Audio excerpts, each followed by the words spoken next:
15ویں چیز، دانتوں میں پھنسی ہوئی کھانے کی چیز کو نگل جانا۔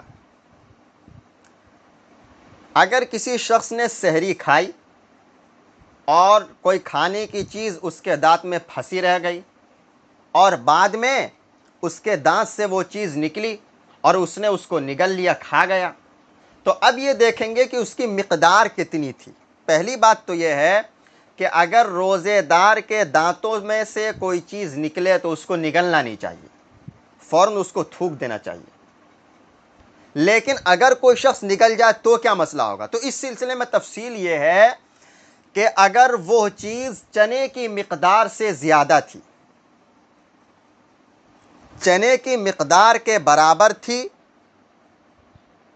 یا اس سے زیادہ تھی اور پھر اس کو نگل گیا تو روزہ ٹوٹ جائے گا، اور اگر چنے کی مقدار سے کم تھی وہ چیز پھر اس کو نگل گیا تو پھر اس سے روزہ نہیں ٹوٹے گا۔ یہ جب ہے جب کہ اس نے اس چیز کو منہ سے باہر نہ نکالا، اندر ہی اندر گھونٹ گیا، اور اگر دانتوں سے کوئی چیز نکلی اور اس نے منہ کے باہر اس کو نکال دیا، ہاتھ میں لے لیا یا باہر پھینک دیا پھر اس کو نگلا تو اب روزہ ٹوٹ جائے گا۔ اس لیے بہت احتیاط کی ضرورت ہے۔